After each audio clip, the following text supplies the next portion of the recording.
Сәлем баршаға, қалдарыңыз қалай? Бүгін сіздермен тортқа желатинді қалай қатыруға болады, желатин арқылы қалай әсемдеуге болады, соны жасайтын боламыз. Алдымен видеоны көрместен бұрын каналға міндетті түрде тіркеліп, лайк немесе дизлайк қалдырып кетіңіздер. Түсініксіз жерлерін комментарияда сұрасаңыздар, жауап беруге тырысамын. Ендеше іске кірісейік.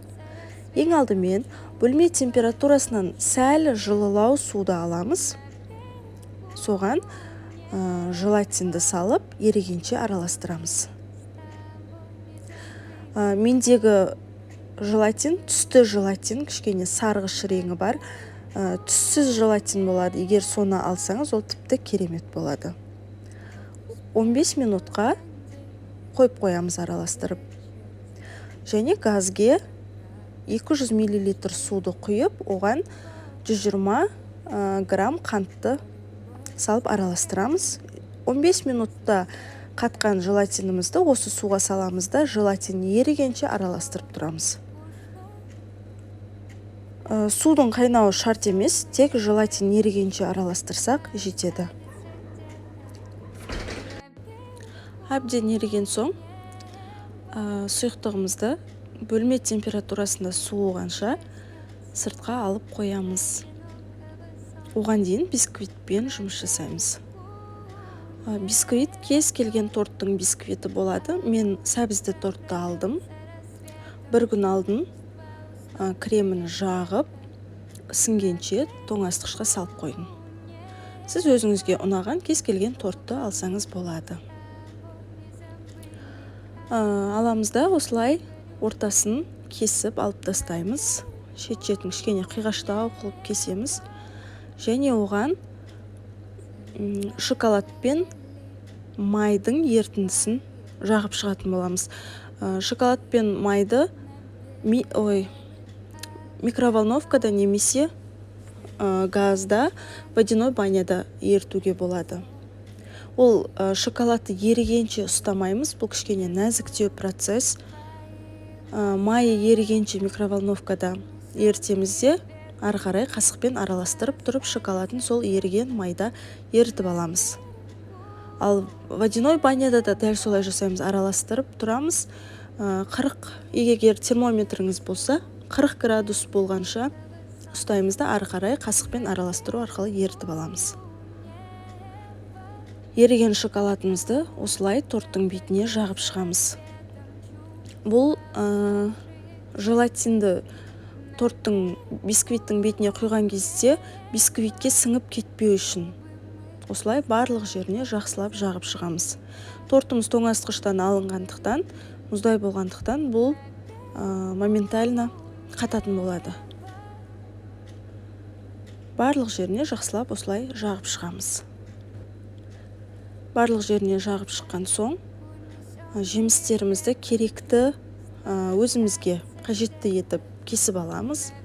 Бұның ішіне кез келген жемісті қойсаңыз болады, жидек қойсаңыз болады. Мысалы, малина құлпынайлармен де өте әдемі көрінеді. Барлық жерін жабатындай етіп жемістерді орналастырып шығамыз. Егер шоколадымыз тым қатты қатқан болса, жемістің астына кішкене шоколад жағып жіберіп қойсаңыз жабысатын болады. Барлық жеріне әдемілеп орналастырып шығамыз. Сәндік үшін жалбыз жапырақтарын қоссаңыз болады. Барлық жеріне жеміс жабыстырып шыққан соң, сыртын кондитерлік пакетпен нығыздап ораймыз. Барынша бисквитке жабыстырып орауға тырысыңыз, өйткені желатинді құйып жатқан кезде ағып кетпеу үшін. Пакеттің сыртынан торт жинайтын қалыпты кигізіп жақсылап қысамыз. Және астына білінбестен скотч жабыстырып қойсаңыз болады, өйткені желатин сұйық болғандықтан ол ағып кетуі әбден мүмкін. Және бөлме температурасына дейін еріген желатинді бірден бәрін құюға болмайды.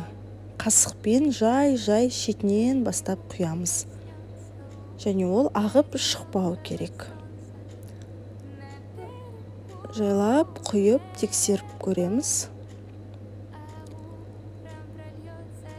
ақпаса кішкене әжептәуір қылып құйып тоңазытқышқа қойып мұздатып аламыз.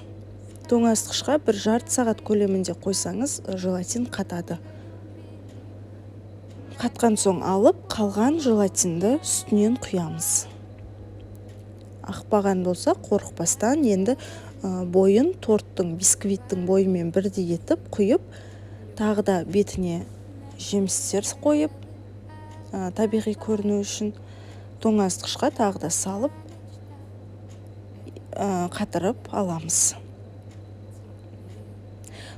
Қатқан желатиннен қалыпты аламыз, шешеміз.